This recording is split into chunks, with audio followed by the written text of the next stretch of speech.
The massive holographic display flickered to life in the center of Earth Defense Command's main chamber. Admiral James Miller stood straight, his weathered hands clasped behind his back as he faced the alien images taking shape before him. The room fell silent. Even the usual hum of computers seemed to fade away. 3 alien figures materialized, each 12 feet tall. Their bodies glowed with a faint blue light that cast strange shadows across the faces of the 24 human officials gathered in the chamber. The central figure, wearing elaborate robes covered in shifting patterns, stepped forward. "People of Earth," the alien spoke, its voice translated instantly by Earth's AI systems. "The Galactic Council has watched your progress. Your achievement of faster-than-light travel has brought you to our attention. Now, you must pay your tribute." Miller's jaw tightened, but he kept his face neutral. Earth had only achieved FTL travel 2 years ago. They had barely established their first colony on a nearby planet. The timing of this demand was not a coincidence. "The Council requires the following." The alien continued, raising a long 6-fingered hand. A list appeared in the air beside it. 10% of your planet's rare Earth elements, 5% of your water resources, and full access to your FTL drive technology. Behind Miller, someone gasped. The Admiral understood why. This wasn't tribute, it was robbery. Earth's economy would take decades to recover from such demands. "You have 30 standard days to comply," the alien announced.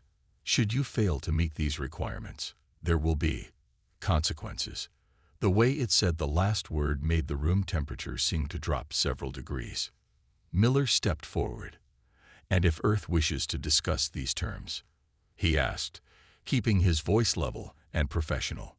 The alien's face, if you could call it that, shifted into what might have been a smile. "There are no terms to discuss, Admiral Miller. The Council has spoken. 30 days. The hologram flickered and vanished, leaving the room in a heavy silence. For several long moments, no one spoke. Then the chamber erupted into chaos. "This is outrageous. We can't possibly meet these demands. What are we going to do?" Miller raised his hand, and the room gradually fell quiet. He turned to face his fellow leaders, his expression grim but determined. "Get me President Thompson," he ordered his aide, "and contact Dr. Wells at the Pacific Research Station. We need options." As the others filed out of the chamber, Miller walked to the wide window overlooking New Washington. The city sparkled in the evening light, its buildings reaching toward the stars that had once seemed so far away. Now those same stars held a threat that humanity had never faced before. He thought about the millions of people going about their lives below, unaware that their world had just changed forever. They had worked so hard to reach the stars, and now some ancient council of alien species thought they could simply demand tribute like gods of old.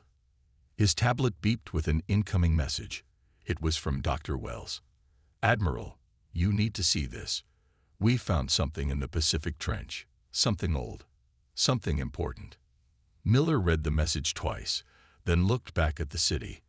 The Council had given Earth 30 days, thinking they were dealing with a young, weak species that would bow to their demands. They didn't know humanity's history. They didn't know humanity's strength. And most importantly, they didn't know about what Dr. Wells had just found deep beneath the Pacific Ocean. Miller allowed himself a small smile as he typed his response. "On my way." The Council would get their answer in 30 days, but it wouldn't be the one they were expecting. Not by a long shot. Dr. Emma Wells stood in the underwater research station, her eyes fixed on the massive stone wall before her. The lights from their deep-sea vehicles bounced off its smooth surface, revealing patterns that shouldn't exist 3 miles beneath the ocean. "It's not natural," she said into her recorder. "These markings, they're too precise, too ordered." She reached out and touched the cold metal viewing window, tracing the geometric patterns with her finger. The radio crackled. "Dr. Wells, Admiral Miller's shuttle has landed topside. He's on his way down." "Tell him to hurry," she replied, not taking her eyes off the wall. He needs to see this while it's still active. The patterns on the wall had started glowing faintly blue 12 hours ago, right after the council's demand. That couldn't be a coincidence. The door behind her hissed open. Admiral Miller stepped in, still wearing his formal uniform from the council meeting. His eyes widened as he saw the wall. "How long has this been here?" he asked, walking up to the window. "Always," Emma answered. "We just never knew what to look for until now."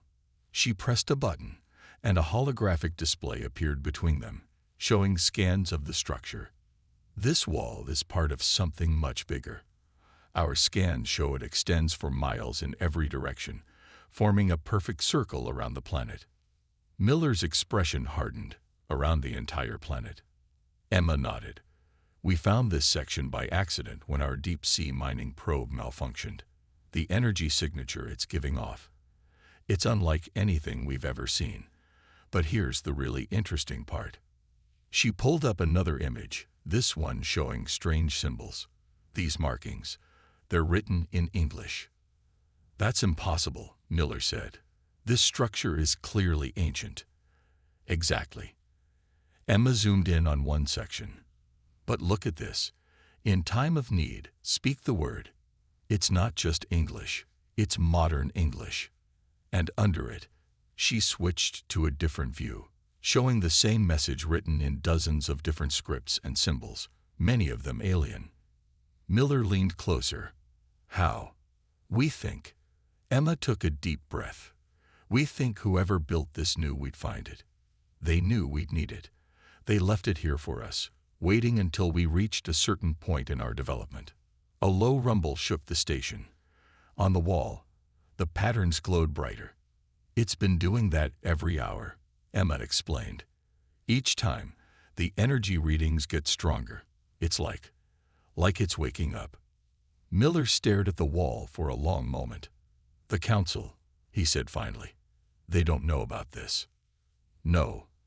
Our scans show this structure is somehow hidden from their standard detection methods. They can't see it unless they know exactly what to look for." She pulled up more data. "And Admiral, we found more. Structures like this one, buried deep under every major ocean on Earth. All connected, all activating." Miller turned to face her. "Do you know what the word is? The one we're supposed to speak?" Emma shook her head. "Not yet, but we're close. The patterns, they're like a key. We just need to understand how to use it." Another rumble, stronger this time. More patterns lit up on the wall, spreading like a web of light through the dark water. "How long?" Miller asked. "To decode it?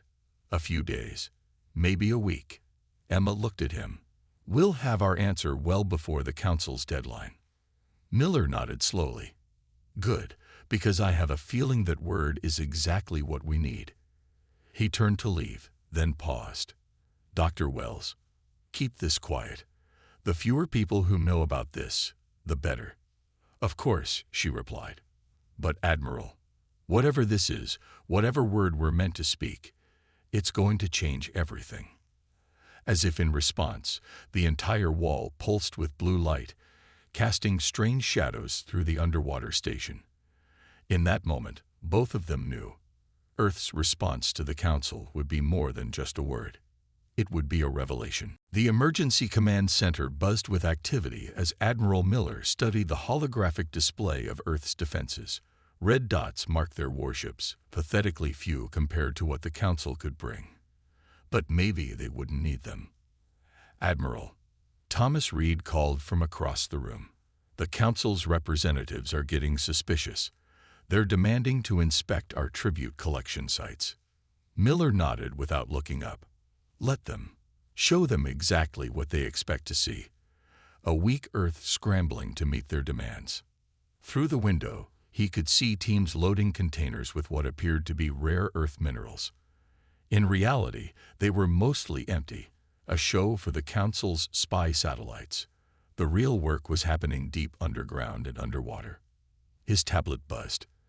Dr. Wells's face appeared on the screen. "We've made progress," she said, her eyes bright with excitement, despite obvious exhaustion. The pattern isn't just a message, it's a key. Each time we solve one part, new sections activate. How close are we to the word? Very.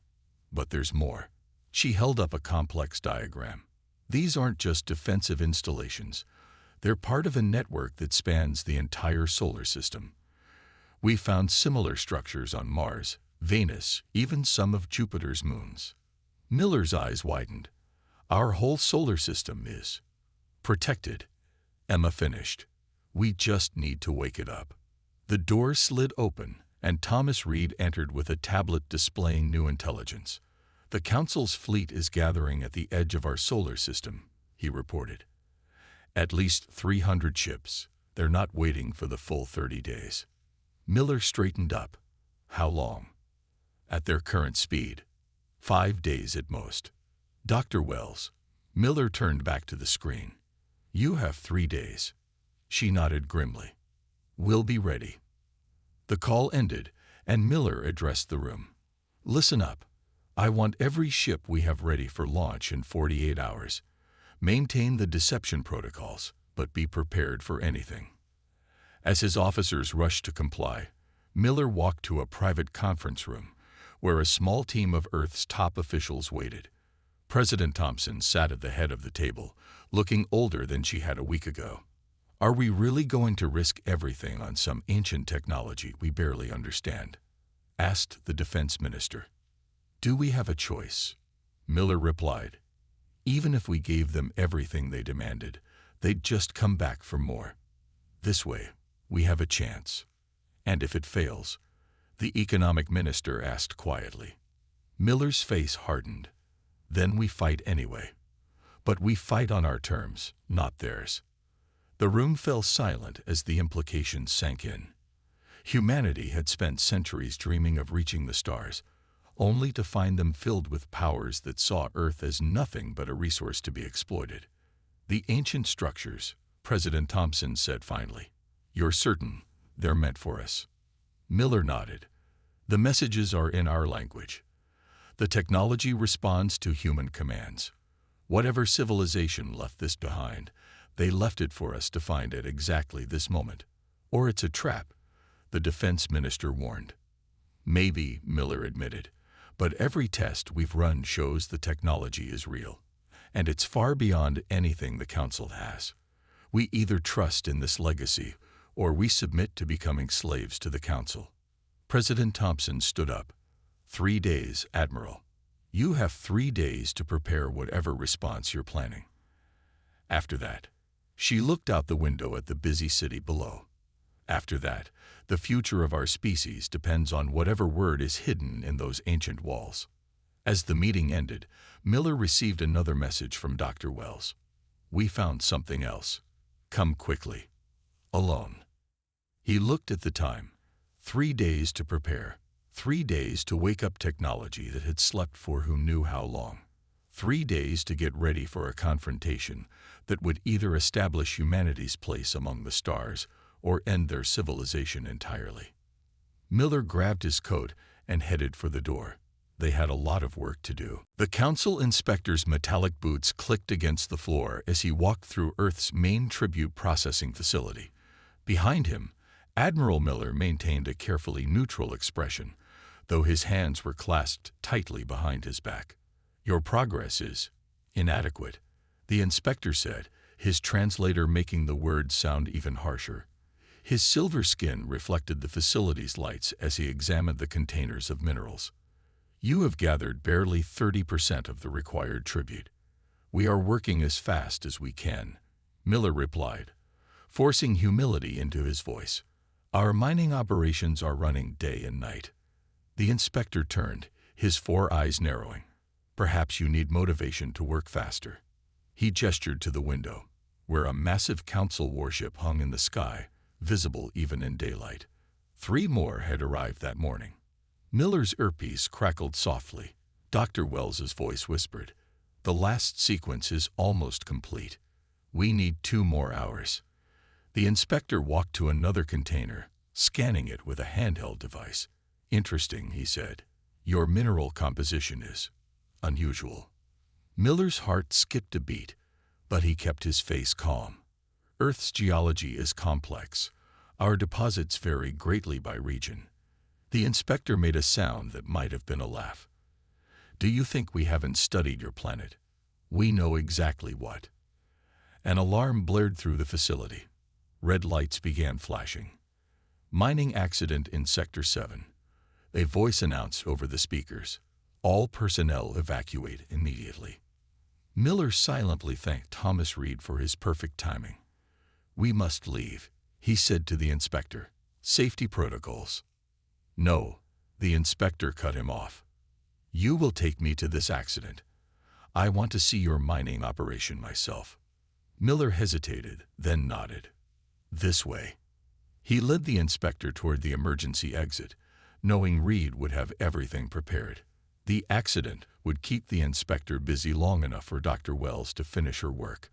As they walked, Miller's earpiece crackled again. Admiral, Dr. Wells whispered.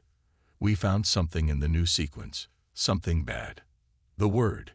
It's not what we thought. It's. The transmission cut off. Miller touched his earpiece, trying to look casual. Nothing but static. The inspector stopped suddenly.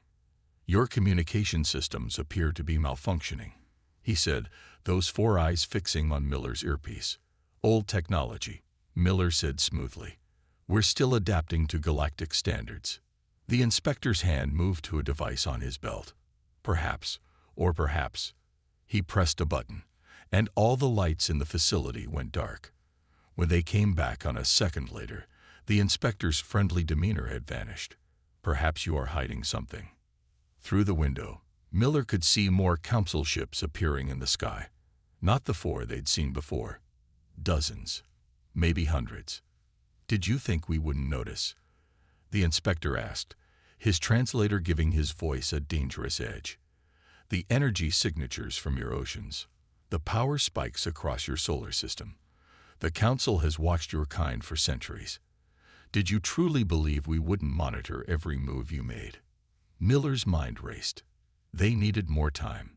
The word wasn't ready. Nothing was ready. The inspector touched another button on his belt. Outside, the Council ships began moving into attack positions. The tribute demand was a test. The inspector said, One, you have failed. The Council does not tolerate deception. Your species requires correction. Miller's earpiece suddenly crackled back to life. Dr. Wells's voice came through, clear and urgent.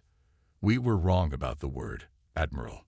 It's not a weapon or a defense system. It's. The inspector raised his hand, and Miller's earpiece exploded in a tiny shower of sparks. Your time is up, Admiral, the inspector said. The Council's judgment begins now. Above them, the sky filled with warships, their weapons primed and ready. Earth's moment of truth had arrived, ready or not. The sky above Earth turned dark with Council ships, their massive forms blocking out the sun like an artificial eclipse. In the tribute facility, Miller faced the inspector, both of them knowing the game of deception was over. Your last words, Admiral, the inspector asked, his silver skin gleaming in the emergency lights. Before we begin the correction of your species. Miller's mind raced. Dr. Wells had tried to tell him something about the word. Something important. That it wasn't what they thought. But what had she discovered? His portable tablet vibrated in his pocket. Somehow, it was still working despite the inspector's technology. While keeping his eyes on the inspector, he slowly reached into his pocket. The Council's correction is unnecessary, Miller said, trying to buy time. Humanity has much to offer the galaxy. The inspector's four eyes blinked in sequence. Offer? You are barely above primitives. Your only value is in your resources. Miller's fingers found the tablet. A message was displaying. The word is well sur me. It's not a weapon. It's an invite. Speak it now. Emma. Understanding suddenly flooded through Miller's mind. All the pieces fell into place. The ancient structures, the English writing, the technology that seemed to be waiting for them. Look at your scans again, Miller said, standing straighter. Look at what you think is primitive technology. Really look. The inspector paused, his devices showing him readings from across the planet. His eyes widened slightly. Impossible, he whispered. These patterns, these energy signatures. Miller took a deep breath. This was the moment. Everything depended on understanding what Dr. Wells had discovered. The word wasn't a weapon or a defense system. It was something else entirely. He looked directly at the inspector and spoke clearly. Welcome. For a moment, nothing happened. The inspector's hand moved toward his weapon. Then the floor began to hum. Across the planet, deep beneath every ocean, the ancient structures pulsed with bright blue light. The patterns that Dr. Wells had studied burst into life, sending waves of energy rippling through Earth's crust. The inspector stumbled back. What have you done? Above them, the Council ship's weapons powered down automatically, their engines shut off. Every piece of advanced technology they possessed simply waited. A new hologram appeared in the center of the room, larger and clearer than any they'd seen before. It showed a being that looked almost human, but not quite.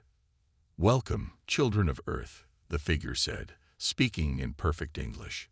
You have reached the point of contact. You have faced the test of unity. And you have understood the true meaning of power. The inspector fell to his knees. The predecessors, he whispered. It cannot be. Your council, the hologram continued, was itself a test, a way to see if humanity would choose defiance over submission, violence over understanding. You were given a choice between weapons and wisdom. Miller looked at his tablet again, seeing new messages flooding in from Dr. Wells. The structures weren't weapons. They were libraries, universities, the collected knowledge of a civilization that had seeded the galaxy with life and learning. The Council is not your superior, the hologram said. They are your equals, your partners, as were we all in the beginning. Outside, the Council ships were retreating, forming a respectful circle around Earth. The inspector's arrogance had vanished, replaced by something that looked like awe. Admiral Miller, the hologram turned to face him.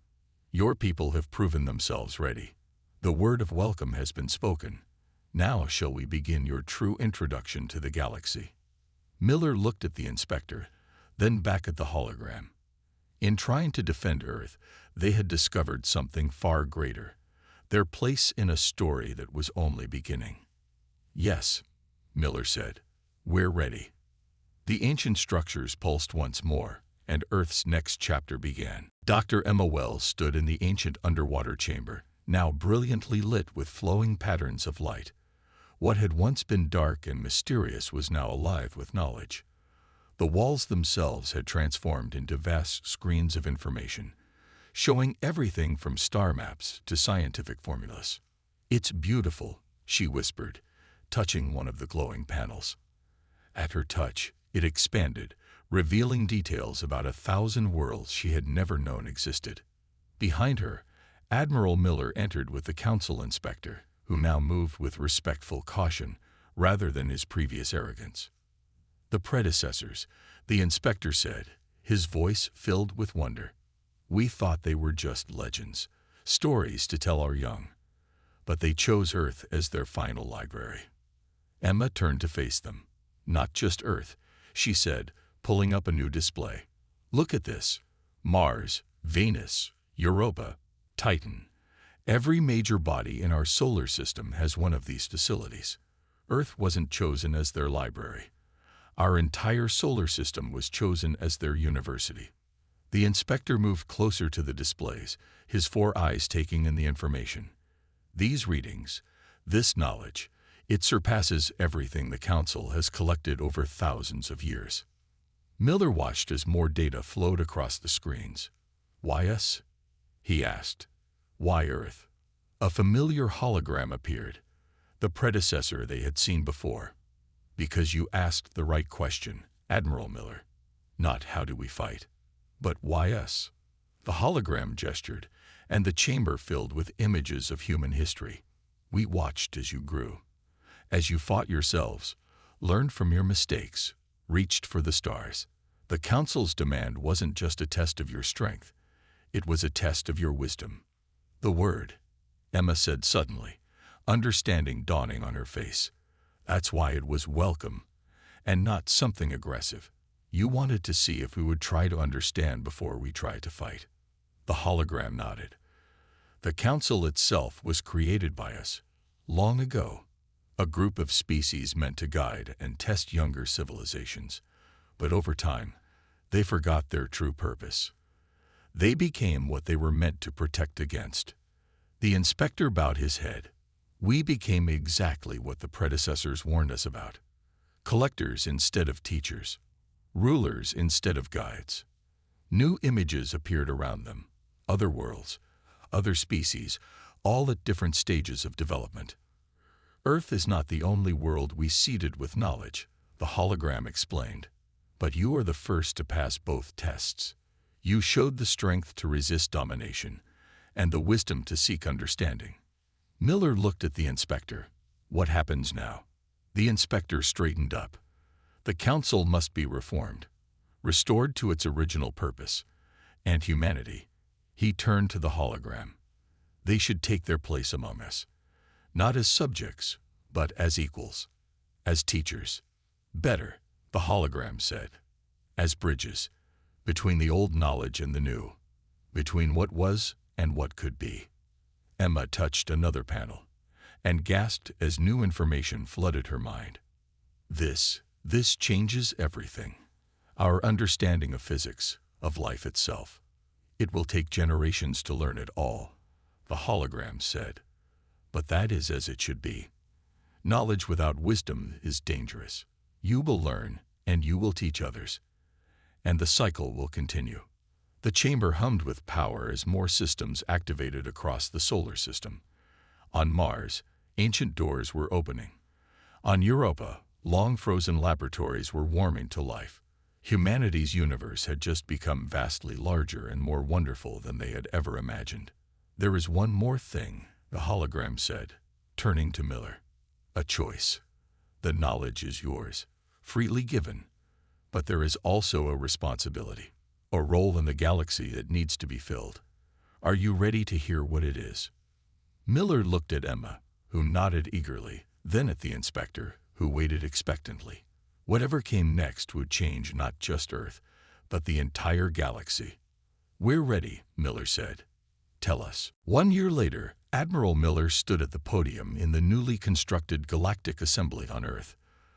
The massive chamber housed representatives from over 1,000 worlds, including former council members and newly contacted civilizations.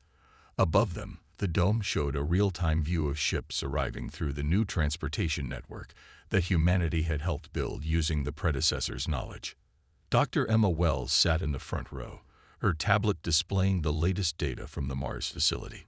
In the past year, they had barely scratched the surface of the knowledge left behind, but what they had learned had already transformed their understanding of the universe. 1 year ago, Miller began, his voice carrying clearly through the chamber.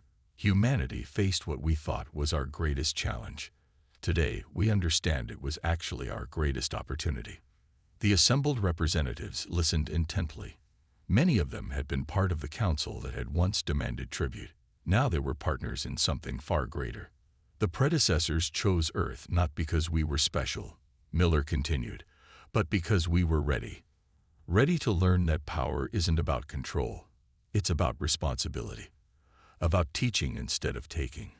About lifting others up instead of pushing them down. Emma watched as the data on her tablet updated.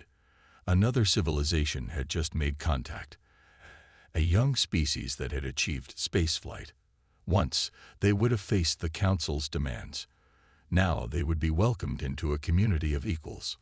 Our role is clear, Miller said. We are to be the bridge. Between the ancient knowledge and the new discoveries. Between those who have achieved spaceflight and those who are still reaching for the stars. We are not rulers or conquerors. We are teachers and students, all learning together. A hologram of the predecessor appeared beside Miller, as it often did during important moments.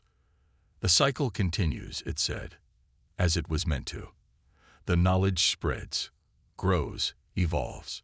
New questions lead to new answers, which lead to new questions. In orbit above Earth, the new galactic university was nearing completion. Built using designs from the ancient database, but improved with modern innovations, it would serve as a center of learning for species from across the galaxy. We've established contact with 37 developing civilizations, Miller announced, each one unique, each one with something to teach us even as we share what we've learned.